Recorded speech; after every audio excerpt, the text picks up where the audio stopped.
Hello and welcome to New Mexico Rising. My name is Dan. You know, each and every week we try to talk to people from across the country about things you could do right here in New Mexico.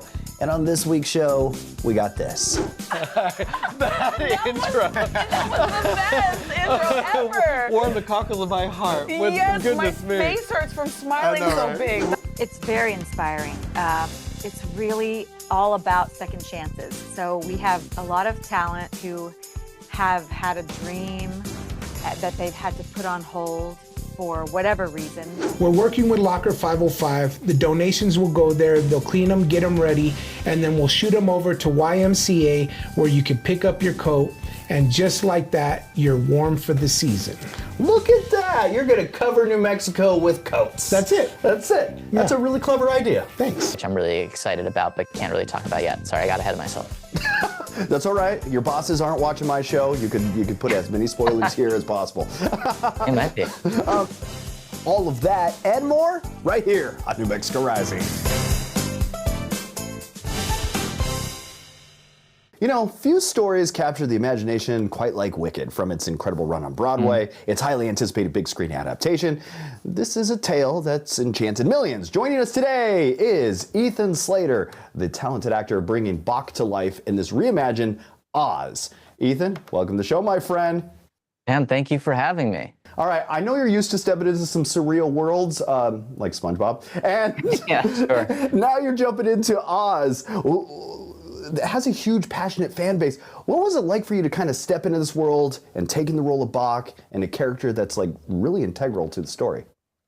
Yeah, you know, there is a lot of crossover there in some ways. SpongeBob meant so much to so many people for 20 years, right? It was like this piece of animation and comedy that like changed my sense of humor and all of my friends' sense of humor. And Wicked was kind of the same thing. It was a piece of theater that taught me how to think about theater. It was one of the first shows I ever saw when I was 11 years old. I think it was the second Broadway show I ever saw. And, you know, I fell in love with the original Broadway cast album. I fell in love with this story. And it made me sort of want to do more and more and more and more. So I know how much it means to people because it meant that much to me. And just like with SpongeBob, where I wanted to take care of the character and make sure that people saw SpongeBob when they saw me, but I also wanted to put my own spin on it. So is the same with Bach. I wanted to make sure that I paid homage to Christopher Fitzgerald, who played it originally on Broadway, to the dozens of people, if not more, who have played it in the 2 decades since. But I also wanted to bring my own version of Bach to this world. And I feel really grateful, honestly, to John Chu, who fostered that in a huge way. And the journey of creating Bach is both heartfelt and it's tragic. How did you approach balancing this kindness and his struggles with this unrequited love? I think it's a really human thing and something that I think a lot of people can relate to. You know, Bach with Nessa, there's another unrequited love there, but their relationship over the course of this movie, it sort of blossoms. It starts from a place of misunderstanding, but I think they really care about each other, and they form a really real friendship that just means something different to Nessa than it does to Bach. And in the face of that, he's dealing with his unrequited love for Galinda. And I think what's really beautiful about this is the way that throughout all of that, Bach is still leading with good enough intentions, and he's you know, looking for his place in the world, and he kind of finds it. And then, you know, as John has talked about, a lot of Wicked is about what happens when the curtain is pulled back and the truth is revealed, and how do you handle that? How do you handle that shake up to your system, to your sense of the world? And that's kind of what starts to happen in part 2, which I'm really excited about, but can't really talk about yet. Sorry, I got ahead of myself. That's all right. Your bosses aren't watching my show. You could put as many spoilers here as possible. It might be. The production design, it's breathtaking. What was it like filming in these like elaborate sets, and what are you excited for fans of Wicked to see? the sets were stunning and larger than life. I think that's something that I was really amazed by in the moment. Was I remember walking onto the set of Shiz and just kind of like, my eyes just like going up, up, up, up, up, because they built this huge quad of the school, and there's a giant lake, and we entered the school on boats in the lake. And I remember thinking, God, I hope people don't assume this is CGI. I remember seeing, the wizard head in the wizard's chambers, and thinking, I really hope people realize that in real life, those eyebrows and the lips are moving and the sound is coming through. It's all really built. And I think watching the movie, what I'm struck by is that the practical nature of the sets and of the costumes and of the world, it really comes through. It feels really lived in. And so it just sort of proved to me the value of it, I guess. Ethan, thanks for joining me this morning and kind of giving us that little peek behind the curtain of Wicked. We can't wait to check it out. It's in theaters now, and thank you guys for joining me this morning. Yeah, thank you for having me, and thanks everyone for watching. Go see Wicked, I guess. G'day. Welcome to the Great White North. I'm Bob. This is Doug McKenzie. What'd you say? Oh, nothing. I was just introducing people here. Oh. Okay.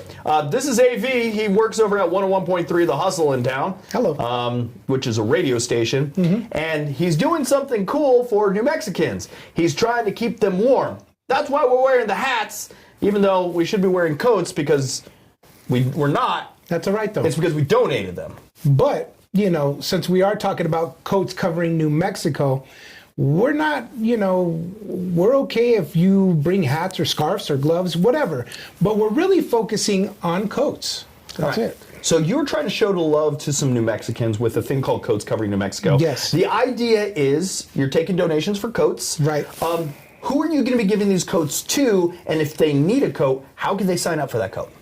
So it's two parts to this. What we'll do is we'll start off by saying Coats Covering New Mexico really wants to focus on you out there in the public, here in the community, going into your closet and taking coats out that you haven't worn in a while, maybe your kids have outgrown, because we both know that we probably have a backlog of coats, and there's no reason for us to have more than one or two coats in our closet. But you've probably got more than that, right? I got a lot of dumb coats, though. I don't know if people want my coats. If it's going to keep someone warm, it definitely could change. We all know the weather's been changing the last couple of days. So that's really what we're focusing on. So I know, me personally, I get rid of at least 3 to 4 coats every season by donating them for Coats Covering New Mexico. So that's what we're doing, is we're taking those coat donations.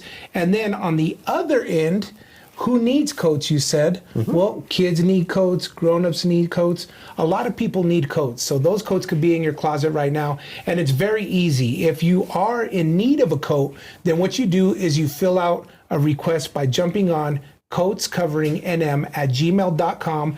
Give us the size and gender in that email. And of course, contact information. Like, we have to know how to get a hold of you. Exactly. Well, you'll get their email. Right. And you can respond. Exactly. But it just makes it quicker. Right. A phone number makes it a lot easier. So, with that being said, we're working with Locker 505. The donations will go there. They'll clean them, get them ready, and then we'll shoot them over to YMCA, where you can pick up your coat. And just like that, you're warm for the season. Look at that. You're going to cover New Mexico with coats. That's it. That's it. Yeah. That's a really clever idea. Thanks. Okay, where did it come from, though? So the idea actually, the backstory of the idea was we used to work on a radio station. Oh, I was there. That's why I was trying to glean to that a little bit. I know exactly where it came from. Wild 106, and we used to do something called Bras Across the Bosque. And we would have women donate bras to build breast cancer awareness. Okay. But the problem was that we didn't have anything to do with the bras at the end. It just got weird at the end. Yeah. So I was like, well, let's take that concept, but let's utilize it towards coats. And do good for New Mexico. And repurpose the coats, and warm up some families. So that's where it was born. Coats Covering New Mexico. That's it. With AV and everybody over at 101.3 The Hustle. That's it. Where can they go for information one more time? One more time, you can either jump on our Facebook, Hustle 1013, or you could just email us if you do have a request at coatscoveringnm@gmail.com. All right. Well, thanks for joining me today. Yeah. And hopefully we could get you a few more coats to cover New Mexico. That'd be great. That'd be great. I think it's time to send out a SOS. All right, let the music play, because we're about to hit the rink right here, right now. And it feels like the gift of Christmas came early. And if this sounds like me, then you know we're geared up for some serious competition. I might even pour a little cider and Hennessy to toast what's about to go down. So we're entering the battlefield of skating, where it's like 1990 forever. And just for you, we've got not one, not two, but 3 incredible judges from Roller Jam. Are you ready for the roll call? First up, we have the legend himself, the roller skating OG from Venice Beach, Terrell Ferguson, Grammy award-winning artist Jordin Sparks, and my absolute favorite guest, and this is serious, I can't help but interview him at least once a year, the iconic Johnny Weir. How are you 3? That intro. That was the best intro ever. Warmed the cockles of my heart. Yes, Goodness my me. face hurts from smiling so big. Love That songs to Jordin Sparks. Hennessy and cider. yes, that's my Christmas album. He got everything in there. Yeah. Thank you. I tried. I got a little prepared this week. And also, I did bring my skates. And in honor of Johnny, I got a tiara up right there. Boom. This is my legit tiara, too. So let's get into this. Roller Jam. It seems like a blast. How do you guys compare some of the other massive stages you've been on? And what surprised you most about this new roller skating world? Jordin? Yes. Man, well, okay, so it's a lot of fun to be able to do this job. Honestly, I don't know if I could call it a job, because we had so much fun. But we have been at the top of our respective fields, and we've been in entertainment for a long time, so we have a lot to give and a lot to share with these contestants. This is the biggest roller skating competition, the first of its kind. It's never been done before, so it's exciting, it's fun-loving, it's heartwarming, it's educational at the same time. There's so much that I didn't know about skating that I know now, but it's really, really amazing, and I'm glad that I get to be the referee between these two guys. All right. Johnny, you've mastered the ice. Now you're working on the roller rink. What's the biggest challenge for these skaters when it comes to impressing you as a judge? Well, my experience as a performer was at the highest of highs for any athlete at the Olympic Games, performing in sold-out arenas all over the world. So I was looking for the crews to kind of step out of just performing in their local rink and going big. I mean, there's $150,000 of prize money on the line, plus $10,000 that goes to their local rink. So they had to bring it and be better than they ever have in their lives. So I was looking for that. I was looking for the choreography, the emotion, the movement, the expression of each individual crew. We skated through the eras, 60s until now, musically, and we had different guest judges. Like, there was just a lot going on, and I wanted to make sure that they were able to give the best of themselves. But I very much was like Mama Bear on the panel. Sassy Pants over there with his technical critiques was definitely the sassy one. I am not the sassy one. I am the coach. I'm the Phil Jackson, because they were phenomenal athletes. And so, like Michael Jordan, Tom Brady, Magic Johnson, Kobe Bryant, they needed a coach to guide them. And if you wanted this 150 grand, you needed someone to guide you and point you in the right directions. And that was all my critiques were. You guys did great. He was sassy. And Terrell, you've seen like roller skating evolve over the years, especially starting in Venice Beach. What do you think makes Roller Jam stand out in the history of roller skating competitions?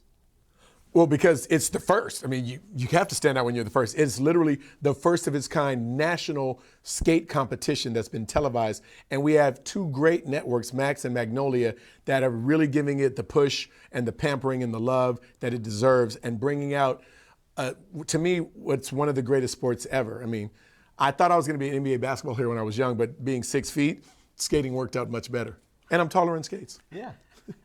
And I really like how they organize this. You guys all have unique backgrounds in performing and competition. What's it like watching these skate teams create their own routines? Do you guys ever see yourself in their passion, their creativity?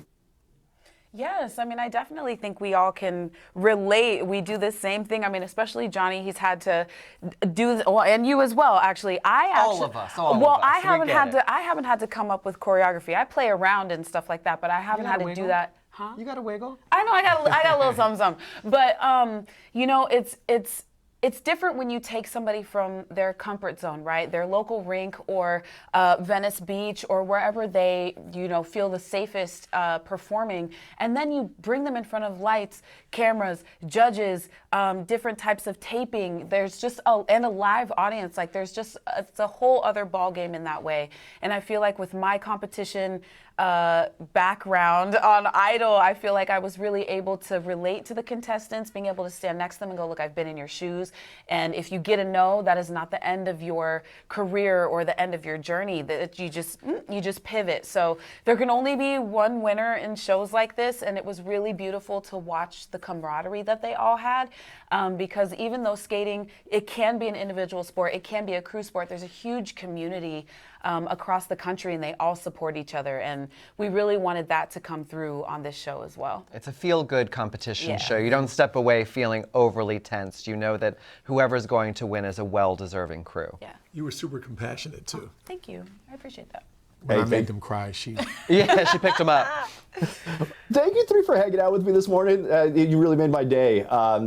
To catch all the action and see which team rolls their way to victory, make sure to tune in to Roller Jam. It's streaming on Max with new episodes every Thursday, so you better not miss it. Jordin, Johnny, Terrell, love you all. Thank you. Thank you so much. Thank you made my day you. too. I'm gonna have to. I need that intro for the rest of my life now. Thank you. Thank you, Dan. You're welcome. Thank you. Today we're diving into a world of magic and adventure with a friend of mine, author Bea Donaldson. Her new book, Pabulum, is the first in the Serdwin series, and it's a middle school fantasy fiction novel filled with captivating characters and imaginative storytelling.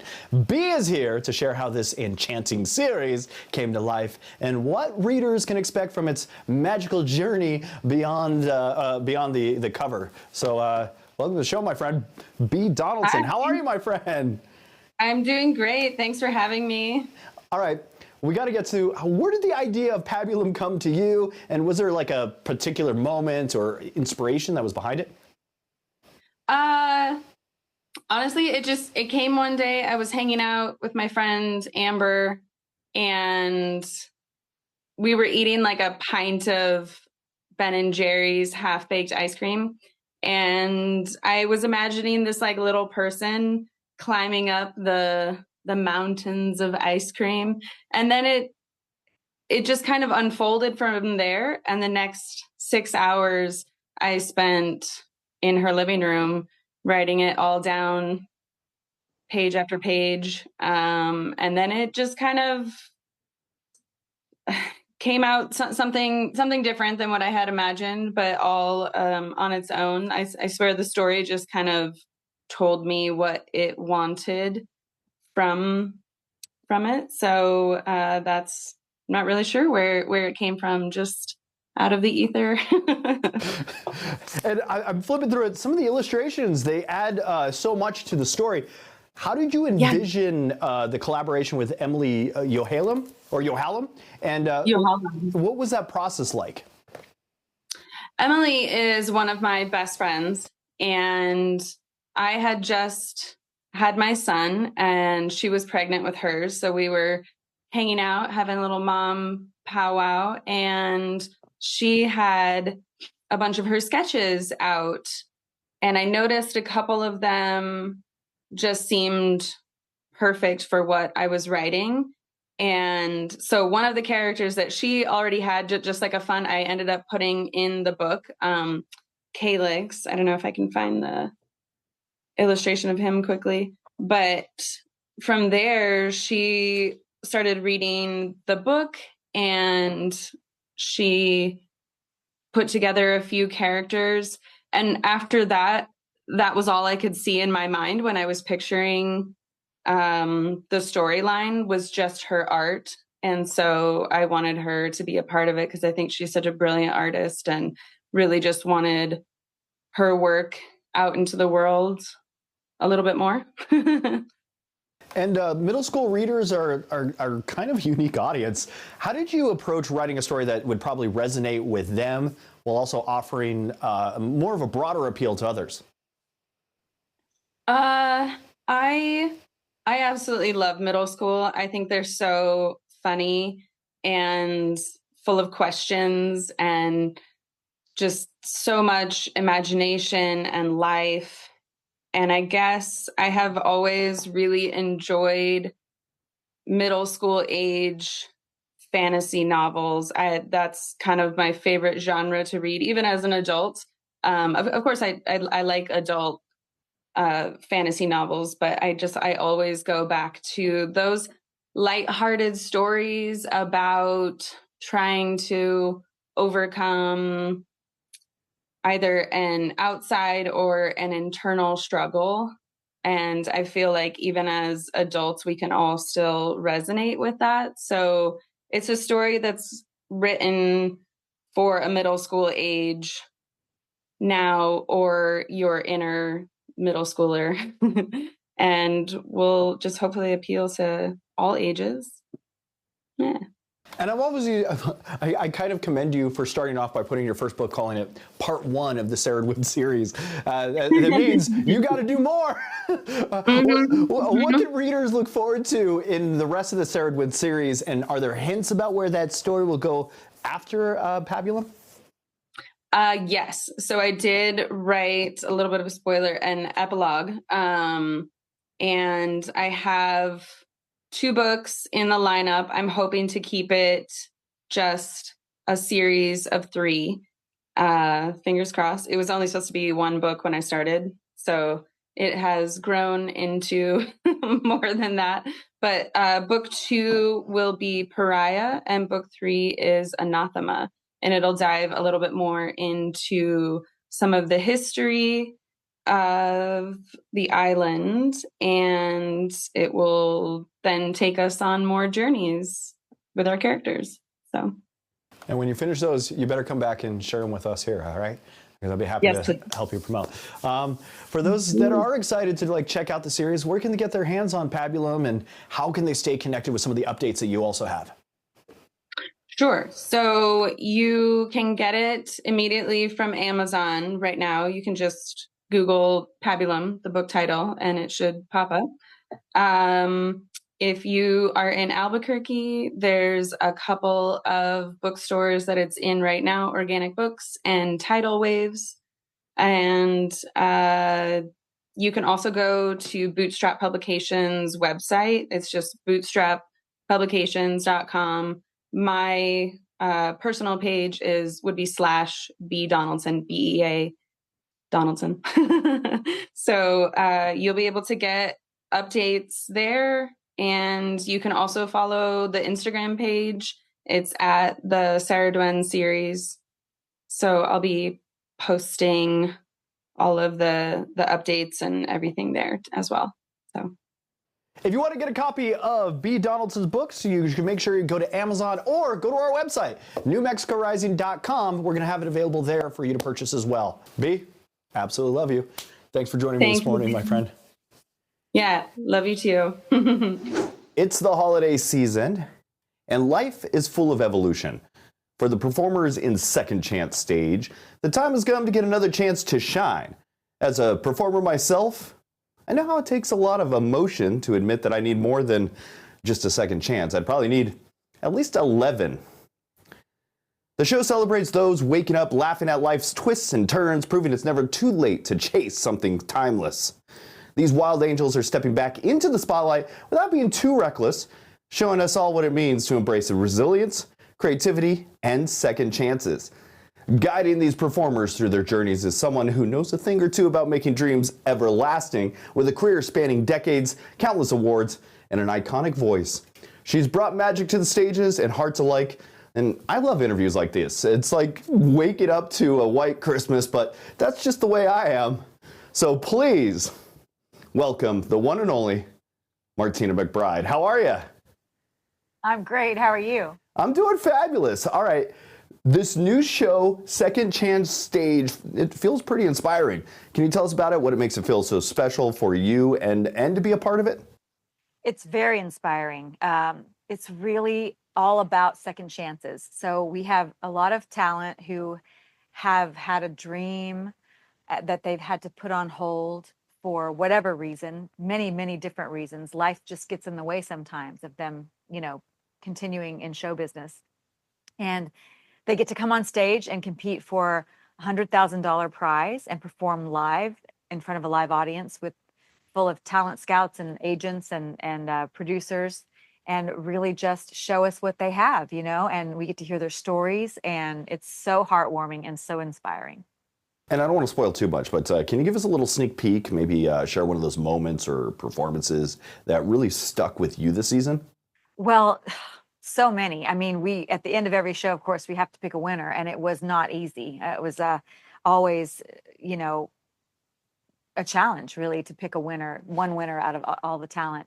But I mean, we had a guy come out in a full construction suit with a hard hat and, didn't really know what to expect. And he ended up being just having this beautiful performance. We had a woman who was in her early 80s, who had been in show business, but had to quit to raise her family. And she just blew us all away with her voice and her ability to relate to an audience. And so, every single person that came on that stage really had something to give. And helping people get a second chance at their dreams has to feel pretty rewarding. What's it been like for you watching these performers step back right into the spotlight? Yeah, it was amazing, to really kind of recognize the courage that it takes to step on stage in front of a live audience after having, not been doing it for a while. And just the chance to make somebody's dream come true, to be a part of that was so rewarding and fulfilling for us as judges. And yes, you do work with Heidi Gardner and Taye Diggs. What's it like working with those two as judges? It was great. We hadn't met before the show, and so we just hit it off immediately. Everybody was there, was happy to be there with each other, because what we felt like what we were doing was so just so special to really get to make someone's dream come true. And so we had a lot of fun backstage, on stage. It was a great relationship. And is there anything next for you? Any exciting projects that we should be on the lookout for? Actually, I just launched a wine. It's called Luna and Finn. I have a bottle right here. It's called Luna and Finn. It's a rosé, a California rosé, and we just put it up for sale right now. It's for pre-order on lunaandfinnwine.com. So I'm very excited about that and to share it with everyone. Martina, thanks for joining me. Where can we go check out Second Chance Stage and maybe catch the show?